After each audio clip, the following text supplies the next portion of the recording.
Il y a une visibilité de mariage de personnes qui sont extrêmement riches, qui ont les moyens de s'organiser des cérémonies absolument fastueuses, qui a fait en sorte que des classes qui n'ont pas les mêmes moyens se mettent à vouloir ce type de mariage. Hello!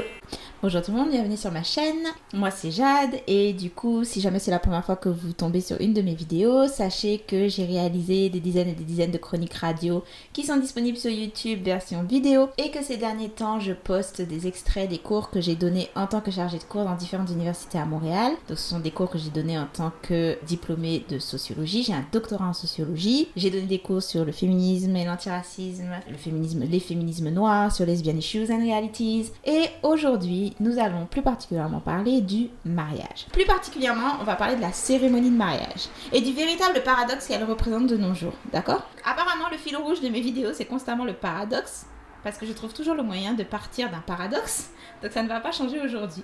Pourquoi je précise la cérémonie de mariage? C'est parce que le mariage, le terme est polysémique, donc il y a différents sens, ok? Vous avez le mariage, la cérémonie, donc la fête, vous avez le mariage, l'institution, et vous avez le mariage, le statut, c'est-à-dire le fait d'être marié. Alors, le mariage en tant qu'institution, je ne l'apprends à personne, j'espère, confère un certain nombre de privilèges. Je l'avais mentionné dans ma vidéo sur l'obsession du bonheur en Occident, les limites du développement personnel.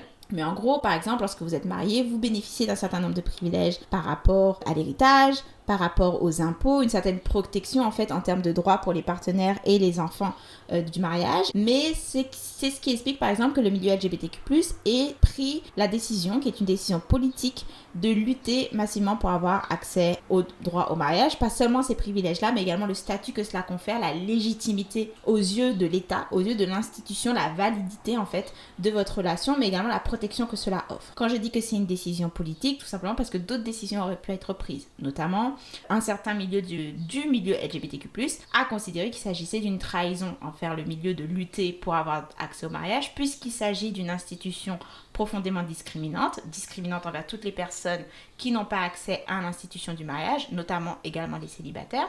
Et donc, un milieu de lutte était pour, au contraire, la destruction en fait de cette institution, ou remplacer cette institution par autre chose, mais certainement pas lutter pour ce qui était considéré et ce qui est considéré comme en fait l'intégration de normes hétéronormatives, mais pour le milieu LGBTQ+. Je ferai, comme j'ai dit, une vidéo spécifique sur les liens d'histoire entre milieu de lutte LGBTQ+, et mariage. Pourquoi est-ce que je prends le temps de rappeler que le mot mariage est polysémique? C'est parce qu'il y a de nos jours un énorme paradoxe du fait qu'il y a globalement une diminution du nombre de mariages. Il y a eu quelques pics durant quelques années, ces 3 dernières années, il y a une petite augmentation du nombre du mariage, mais globalement, ces dernières décennies, on observe une diminution assez drastique du nombre de cérémonies de mariage qui sont célébrées chaque année. On constate que la norme grandissante, ce sont les couples qui vivent conjointement, qui vivent en cohabitation, qui vivent en concubinage, c'est ce qu'on appelle le concubinage, sans forcément passer par l'institutionnalisation de leur relation. Donc, le mariage, en tant qu'étape, est devenu entièrement facultatif. C'est vraiment devenu quelque chose d'optionnel, c'est un bonus que certains couples décident de réaliser, mais pas tous.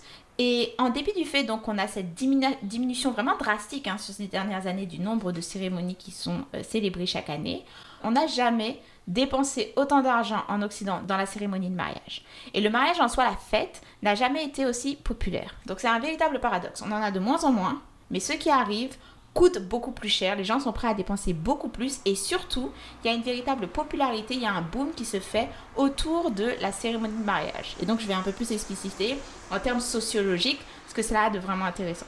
En France, depuis 2006, la majorité des enfants naissent hors mariage. Donc, en 2006, c'était 50,7%. En 2019, c'est 59,7%. La tendance augmente vite. On se marie moins. Nos enfants naissent beaucoup plus hors mariage. On se marie bien plus tard. Pour les femmes, c'est environ 30 ans. Pour les hommes, c'est 34 ans la moyenne.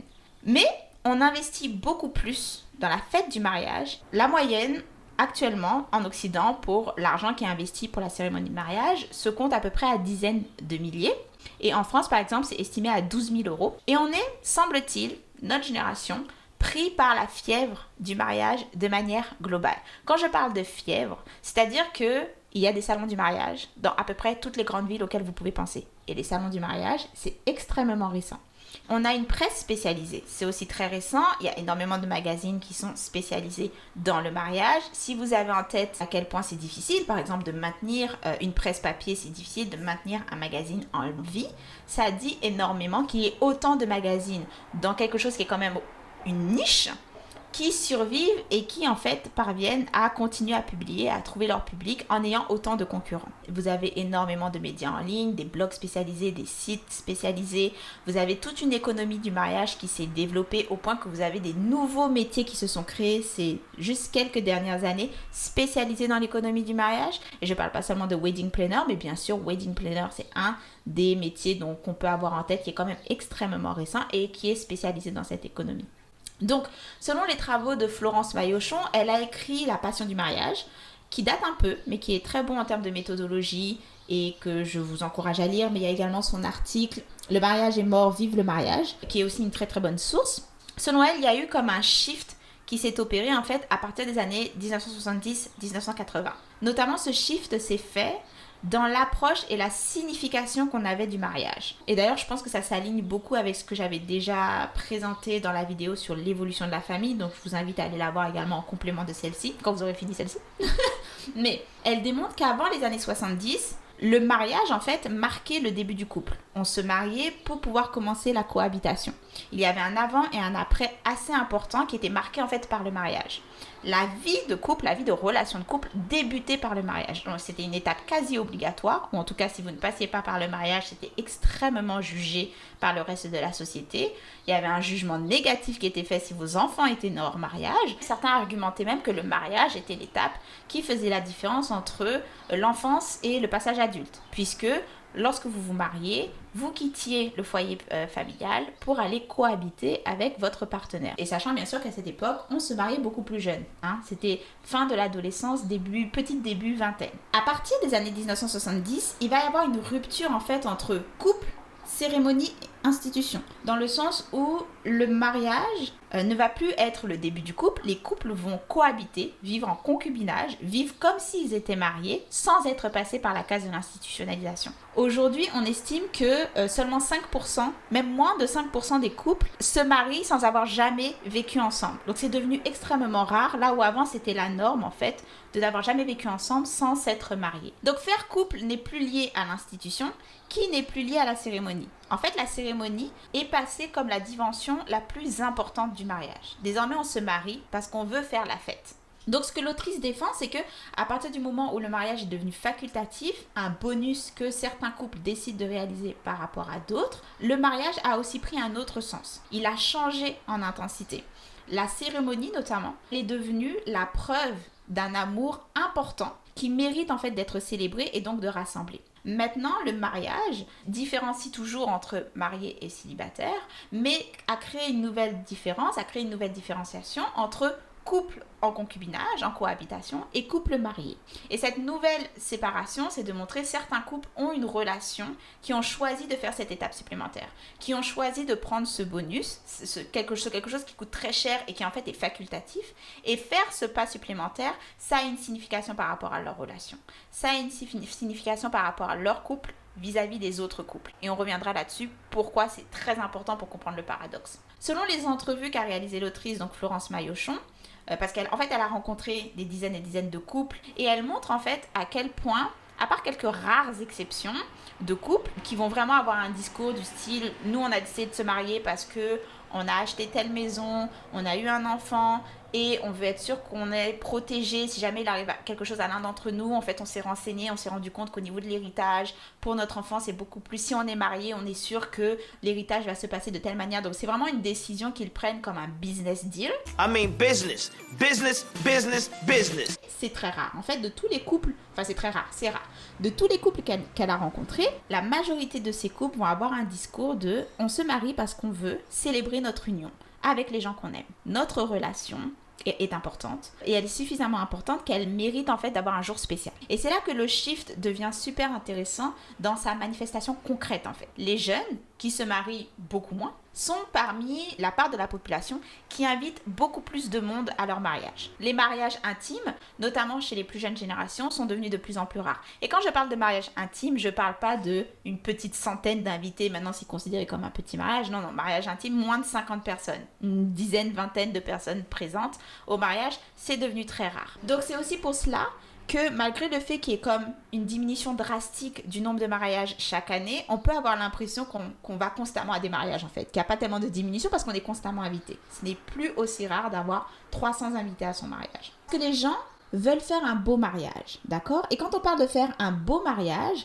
ça veut dire faire une belle cérémonie. Donc, puisque se marier désormais, c'est devenu le moyen de célébrer un couple qui existe déjà, de célébrer une relation qui mérite d'être célébrée, il y a une pression importante à vouloir un mariage qui nous ressemble, qui soit entièrement personnalisé. Et c'est cette personnalisation, en fait, qui fait en sorte que de nos jours, l'organisation du mariage prend en moyenne 1 an. Et ça, c'est extrêmement récent parce que génération de nos grands-parents, voire génération de nos parents, un mariage, ça s'organisait en 3 semaines, 1 mois. En tout cas, ça prenait pas plus de 3 mois. Et on va en reparler parce que actuellement, un paradoxe aussi très important, c'est qu'on a comme un réinvestissement dans ce qui est perçu comme des codes traditionnels au mariage qui sont en fait absolument pas traditionnels, qui sont des codes bourgeois. Je vais m'expliquer là-dessus. Mais pour vous donner un ordre d'idée sur l'évolution qu'on a eue autour de l'organisation donc de la cérémonie de mariage, comme je l'ai dit, de nos jours, ça prend environ 1 an. À la génération de nos grands-parents, c'était 3 semaines, 1 mois, c'était plié. On se mariait donc dans les institutions, on faisait le mariage civil et si besoin le mariage religieux. Puis ensuite, toute la petite famille allait manger chez un des parents ou chez un des grands-parents. Donc tout le monde se réunissait dans le salon. La famille avait cuisiné, donc on se servait à la bonne franquette. Tout le monde pouvait tenir dans la même maison ou dans le jardin parce que, encore une fois, les mariages ne réunissaient pas 300 personnes. Puis l'affaire était bouclée. Et bien sûr, ce n'est plus du tout comme ça qu'on se marie. Les mariages à la maison sont devenus extrêmement rares. Ça reste quelque chose qui est pratiqué notamment parmi les classes les plus possédantes, les plus bourgeoises dans le sens les personnes qui possèdent un manoir, qui possèdent un château, vont se marier chez eux, chez elles. Mais de nos jours, globalement, on loue un espace spécialement pour le mariage et on organise absolument tout dans le moindre détail pour personnaliser ce rituel pour qu'il nous ressemble, soit révélateur du type de relation, du type de couple, du type de personnalité que nous avons. Ce qui devient extrêmement chronophage pour le couple. Pourquoi? Parce qu'il y a 15 milliards de décisions à prendre. Et chacune de ces décisions prend énormément de temps parce que ça démultiplie à chaque fois chaque tâche et chaque décision à prendre. Par exemple, bien sûr, trouver un lieu. Vous devez faire des heures et des heures de recherche en ligne, vous devez appeler pour prendre rendez-vous et ensuite vos week-ends, vos soirées sont bloqués pour aller visiter parfois des dizaines et des dizaines de lieux. Donc Florence Maillochon, elle parle à un couple qui disait pendant par exemple 1 mois, tout leur week-end, c'était ça, c'était visiter des salles, parfois visiter 4 salles en une journée pour pouvoir prendre cette décision. Et en fait, chacune de ces tâches, chacune des tâches qui est dans le rétro-planning de l'organisation de mariage, c'est aussi chronophage. Vous devez choisir par exemple la forme de vos invitations. Pareil, ça va prendre énormément de temps pour trouver quelle forme vous voulez, comment ça rentre dans votre budget, comment vous allez les envoyer. Vous voulez décider du type de couleur et la forme de vos napperons qui doit aller avec la couleur du service à vaisselle qui va peut-être être coordonné avec le bouquet central de la table qui doit être coordonné avec le type de bougie que vous voulez en place, avec la décoration des fleurs, etc., etc. À chaque fois, c'est des milliards de décisions, des milliards de choses à trouver, à négocier, à budgéter, et ça prend énormément de temps. Donc cette personnalisation à l'extrême qui se voit surtout dans la dimension de la décoration, cette démultiplication de tâches, c'est un travail. Organiser un mariage, c'est un travail. Ce travail est tellement énorme, c'est vraiment la gestion de tout un projet à réaliser, que beaucoup de couples vont témoigner sur la tension en fait que cela va apporter à leur relation, sur les crises, sur les disputes, sur la fatigue, sur l'envie en fait finalement que ça se termine. Et cette planification, cette organisation de longue haleine devient en soi une épreuve pour le couple. Une épreuve que le couple doit traverser jusqu'au bout, donc être capable de traverser intact jusqu'à la cérémonie. Donc non seulement je parle beaucoup de chronophage parce que ça prend énormément de temps, mais c'est pas seulement de temps, ça prend énormément d'énergie, en plus de prendre énormément de ressources financières. Comme j'ai dit, certains couples s'endettent, c'est vraiment devenu une norme de s'endetter pour l'organisation de son mariage. Du moins, s'il n'y a pas d'endettement, c'est de prendre sur énormément d'économies, voire de demander l'aide financière de parents, proches parents comme plus éloignés. Mais ça va aussi avoir un impact sur les corps. Donc on se rend compte par exemple que les couples vont se préparer 1 an à l'avance jusqu'à préparer leur corps 1 an à l'avance. Ça veut dire faire un régime pour rentrer dans la taille de la robe ou du costume qu'on considère comme idéal.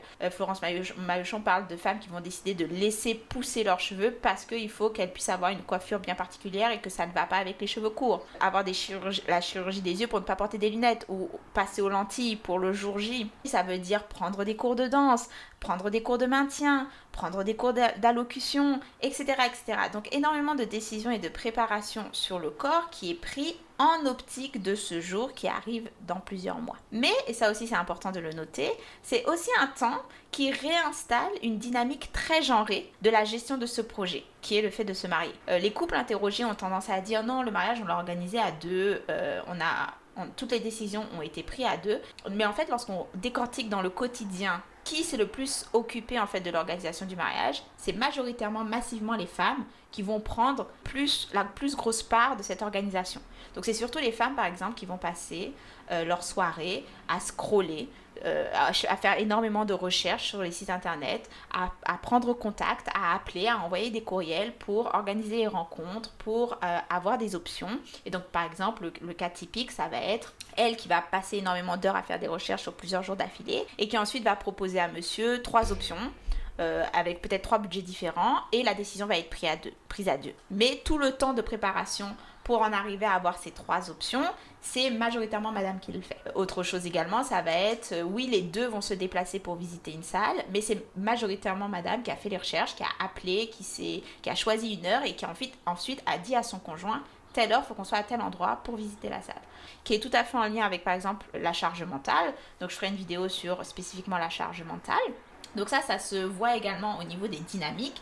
L'organisation du mariage se réinstalle et réinstaure extrêmement vite des dynamiques genrées en fait, le mariage, c'est une histoire de femme, donc c'est à elle de gérer. Et puis, monsieur, le temps et l'énergie qu'il met, qui est quand même conséquent, puisque c'est important pour les deux d'organiser le mariage, reste que ça n'atteint pas le temps que mettent les femmes dans l'organisation de mariage. Certaines allant jusqu'à prendre des congés sabbatiques ou à arrêter tout travail professionnel pour se consacrer à l'organisation du mariage parce que ça prend c'est un travail.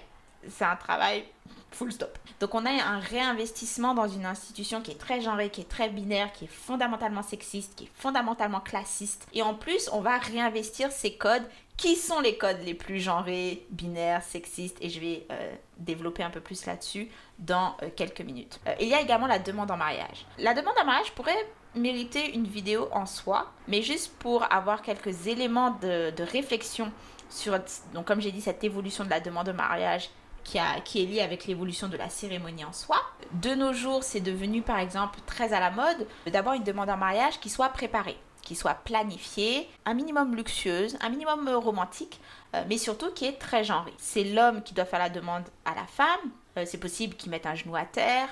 On retourne également dans la popularité de la demande de la main de la fille au père. Ça, c'est quelque chose qui est revenu également de la demande au père de famille. Ce qui m'amène en fait au dernier paradoxe, mais encore une fois qui s'explique par ce shift dans le sens attribué au mariage désormais. Donc le dernier paradoxe, c'est cet investissement dans ce qui est perçu comme les codes traditionnels du mariage, qui en fait n'ont rien à voir avec la tradition, mais sont en fait des codes bourgeois que les classes sociales, notamment moyennes à pauvres, vont imiter en n'ayant pas les moyens de le faire, donc vont devoir s'endetter ou taper dans leurs économies, taper dans l'économie de leurs proches pour pouvoir suivre des codes qu'ils considèrent comme c'est ce qui fait en sorte que ce soit un beau mariage, qui sont des codes appliqués par une classe sociale extrêmement riche. Donc ça, c'est dû bien sûr à la popularité et à la médiatisation de certains grands mariages. J'en avais déjà parlé dans l'obsession du bonheur en Occident, mais on pense par exemple au mariage de Lady Diana. C'est pas le seul mariage qui a été télévisé parmi la famille royale. Je pense que le premier mariage télévisé, c'était celui de Catherine.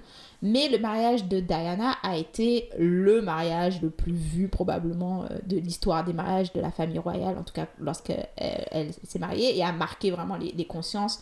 Les images entourant le mariage de Lady Diana continuent de circuler de nos jours. Donc il y a ces mariages bourgeois extrêmement chers, extrêmement riches, qui sont médiatisés. Pas seulement, mais on le sait, il y a des mariages de grandes célébrités également qui sont médiatisés sur les réseaux sociaux. Donc, il y a une visibilité de mariage de personnes qui sont extrêmement riches, qui ont les moyens de s'organiser des cérémonies absolument fastueuses, qui a fait en sorte que des classes qui n'ont pas les mêmes moyens se mettent à vouloir ce type de mariage. Et on se rend bien compte à partir des années 80 qu'on va avoir cette popularité autour de mariages fastes qui vont coûter de plus en plus cher, alors que c'est exactement la même période où les cérémonies de mariage diminuent en quantité. Donc ça aussi, c'est un paradoxe ok, il y a moins de mariages, mais on investit beaucoup plus. Et ça s'explique par plusieurs éléments, bien sûr, mais ça s'explique également par la volonté, encore une fois, le contrôle de l'image, le type d'image que vous voulez projeter en tant que couple, la mise en scène que vous faites autour de votre relation. Parce qu'il faut bien comprendre que c'est une mise en scène du couple qui se passe pendant la cérémonie de mariage, dans le sens où il y a un public. Et ce public, on veut leur prouver que la relation est belle, qu'elle mérite d'être célébrée. Mais du coup, vous avez ce projet de mariage qui est à la fois un projet profondément intime, ça concerne votre relation, ça concerne votre couple, mais qui est aussi public et publicisé. Et ça vous place en fait dans une tension où vous devez réaliser un rituel qui existe déjà, qui a été performé par des milliards de personnes avant vous, avec des cadres bien précis, mais vous voulez en faire une version qui soit profondément personnelle, qui vous ressemble, qui vous corresponde, qui démarque votre mariage des autres. Donc au sein de ce cadre préétabli, rigide, fixé, vous devez trouver le moyen de vous démarquer. Forcément, ça met une pression et ça se manifeste de manière très intéressante. Donc par exemple, la mode des mariages à thème. Les mariages à thème, c'est super récent. Mais quand je dis super récent, dernière décennie. Alors oui, avant la dernière décennie, il y avait déjà des mariages à thème, mais c'était plutôt rare. Aujourd'hui, c'est la norme. Aujourd'hui, lorsque vous annoncez que vous vous mariez, il y a probablement quelqu'un qui va vous demander « Oh, et c'est quoi le thème que vous avez choisi ?» Parce que le thème de votre mariage va permettre de coordonner toute votre cérémonie. Et va coordonner par exemple toute la décoration. Ce qui explique également, parce qu'il y a des conséquences sur absolument chaque élément, que les invités de nos jours payent beaucoup plus lorsqu'ils assistent à des mariages. Et quand je parle d'invités, oui, les invités qui ne viennent que pour la fête, mais notamment et surtout les personnes qui vont le plus dépenser, ça va être le cercle proche, ça va être notamment les parents, les demoiselles d'honneur, parce que de nos jours, il va y avoir un mariage à thème, ce qui signifie qu'il faut que la robe soit d'une couleur bien précise, d'une coupe bien précise. Il va y avoir des directives en termes de coiffure, des directives par exemple en termes pour les ongles, pour les bijoux. Donc tout cela nécessite un investissement, sans compter qu'il y a tous les événements autour de la cérémonie de mariage qui petit à petit se normalisent également. On pense à l'enterrement de jeune fille, on pense à la répétition du mariage, etc. Et donc on va avoir ces événements qui ont un coût supplémentaire pour le couple qui organise, mais également pour les invités. Ce qui explique du coup qu'on se retrouve dans une situation où une personne peut dépenser $890 pour le mariage de sa meilleure amie. Et non seulement donc cette planification est longue et coûteuse et lourde pour le couple, mais lorsque je parle de mise en scène, lorsque je parle de contrôle de l'image, on voit à présent même la préparation du mariage, sa planification est publicisée. Donc c'est de plus en plus la norme d'avoir une personne qui se marie, qui va publier énormément de contenu, notamment des contenus en ligne ou créer un blog, etc., autour de la planification de son propre mariage. Donc quand vous y pensez, avant, vous appreniez que quelqu'un va se marier parce que vous receviez une invitation. Ou parce que la personne vous appelait pour dire « Hey, je vais me marier !» De nos jours, vous pouvez apprendre qu'une personne se marie quand bien même vous n'êtes pas sur la liste d'invités, quand bien même vous ne faites même pas partie des proches de cette personne. Vous pouvez apprendre qu'une personne se marie parce que vous la suivez sur Instagram ou que vous la suivez sur Facebook. Donc si la demande en mariage a été filmée et ou photographiée, ça va être partagé. Mais en plus, toutes les étapes de la planification vont être potentiellement sujets de publicisation. Ce qui veut dire par exemple prendre des photos pendant la rencontre avec les fleuristes, l'essayage de la robe, le choix des ongles chez la coiffeuse, le type lorsque vous prenez rendez-vous pour faire les invitations, etc., etc. Tout cela peut être sujet à publicité. Et donc, vous suivez en fait cette planification en ligne, ce qui participe encore plus à normaliser comme tout à fait banal d'avoir autant de décisions, d'avoir autant d'étapes à faire et autant de budget à dépenser pour un mariage. Parce que littéralement, tous les couples que vous voyez se marier font de même. Je ne dis pas que c'est une mauvaise chose. Ce n'est pas une mauvaise chose. Venez pas m'attaquer en commentaire. Dans le sens, c'est pas, j'en parle pas pour shamer ou juger. Certaines personnes adorent consommer ce type de contenu, voir la réalisation de mariage, la planification, ça leur donne des idées, etc. C'est tout à fait ok. Et encore une fois, c'est pas pour juger, c'est pas pour shamer. C'est parce que c'est intéressant en tant que fait sociologique. C'est intéressant en termes d'évolution de nos sociétés, de à quoi collectivement, nous accordons de l'importance, nous accordons du temps, de l'énergie, des ressources financières. Qu'est-ce que ça nous dit de nos sociétés que maintenant, un rite institutionnel, et je vais expliquer pourquoi j'utilise le terme rite institutionnel, soit investi de ce sens, que ce sens est shifté, que ce que cela a eu comme conséquence dans la manière dont on aborde ce mariage, dans la manière dont on va l'organiser, ce que ça a comme conséquence économiquement autour de vous. Donc c'est un fait sociologique intéressant. Ce qui ne veut pas dire que vous devriez avoir honte de faire de la pub autour de votre mariage, ou d'être excité d'être marié, ou de vouloir avoir une cérémonie à thème, ou de vous endetter pour votre mariage parce que c'est quelque chose dont vous avez toujours rêvé. Il n'y a pas de honte en soi. C'est intéressant d'avoir le contexte sociologique. Ok ? Donc Bourdieu, notamment, dans son texte « Les rites comme actes d'institution », il va argumenter que les rites d'institution servent à créer et légitimer des différences entre les gens qui, à la base, sont des différences purement issues de construction sociale. Ce que Bourdieu dit, c'est que ces rites sont particulièrement puissants dans leur efficacité symbolique. Efficacité symbolique, c'est vraiment le fait d'avoir une conséquence sur le réel. Donc le mariage, qui est, quand vous y pensez, un rituel social, tout ce qu'il y a de plus fictif, vous vivez ensemble depuis 10 ans, vous vous rendez dans un endroit où une personne va prononcer des mots en disant « je vous déclare mari et femme », vous ressortez de cet endroit, votre statut a changé. Et vous avez droit à de nouveaux privilèges, votre couple a changé en termes de cadre institutionnel, mais dans le concret, dans le réel, en fait, ce rite complètement fictif va avoir des conséquences bien concrètes. Il va y avoir aussi une différence dans la manière dont vous vous percevez, dans la manière dont vous parlez de votre relation, dans la manière dont les gens vont vous percevoir, dans la manière dont les gens vont parler de votre relation. Et en cela, en fait, l'efficacité du rite d'institution que constitue la cérémonie de mariage, donc faire en sorte que des lois qui organisent le tissu social aient un impact dans le corps et l'esprit des gens, c'est en cela qu'on peut voir que le mariage a maintenu son efficacité malgré sa diminution drastique en termes du nombre de rituels, enfin du nombre de rites qui est performé finalement chaque année. Et Florence Maillochon va défendre que, et je suis tout à fait d'accord avec son argument parce qu'elle l'aborde très très bien, mais elle va défendre en fait que la cérémonie, l'importance qui est désormais donnée à la fête, c'est ce qui a sauvé l'institution. Parce que au moment où l'institution a perdu de son importance et est devenue facultative, ce qui aurait pu se passer, c'est que tout simplement le mariage serait devenu désuet. Mais ce qui s'est passé, c'est que dans le shift qu'on a eu, où on a réinvesti cette fois d'un nouveau sens le fait de faire la fête, cette cérémonie autour du couple, c'est ce qui a sauvé l'importance de l'institution derrière. Même si les gens font bien la différence entre couple, mariage, institution, n'empêche qu'on continue à faire cette cérémonie, on continue d'aller signer à la mairie et d'aller à l'église parce qu'on veut faire cette fête. Et donc la cérémonie a sauvé le mariage. C'est pour ça lorsqu'elle dit « Le mariage est mort, vive le mariage », moi j'aime beaucoup ce titre, parce qu'on s'est fait une nouvelle idée du mariage et ça lui a donné comme un second souffle. Et ça lui a permis d'avoir cette économie florissante. Alors oui, on a beaucoup plus de divorces et oui, les gens se marient moins, mais qu'est-ce qu'on empoche grâce à ça? Et ça continue d'avoir une signification et une importance au niveau de l'institution grâce à cette cérémonie. Et je vais conclure là-dessus, même si encore une fois je pourrais faire d'autres vidéos complémentaires. C'est particulièrement intéressant également de voir comment le mariage est mort, vive le mariage. Ça s'est maintenu selon ces cadres, parce qu'encore une fois, ça aurait pu se développer de manière complètement différente.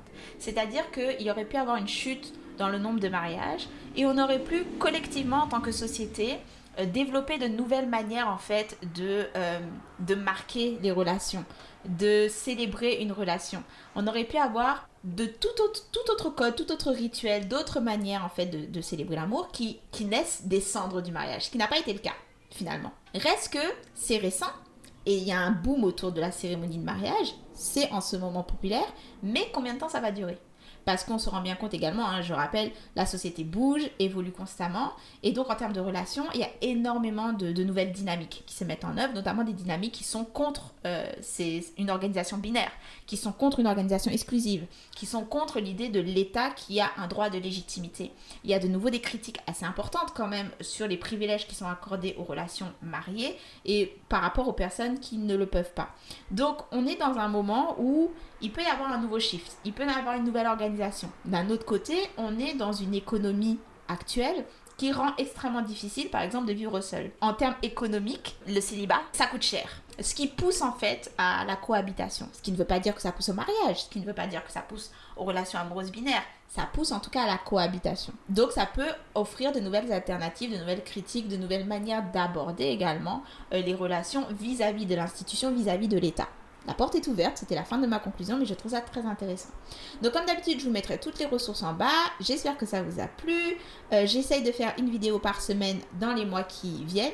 Donc n'hésitez pas à vous abonner et à me laisser des commentaires si vous avez envie de rajouter un petit peu sur ce sujet. Et on se voit à la prochaine. Bye!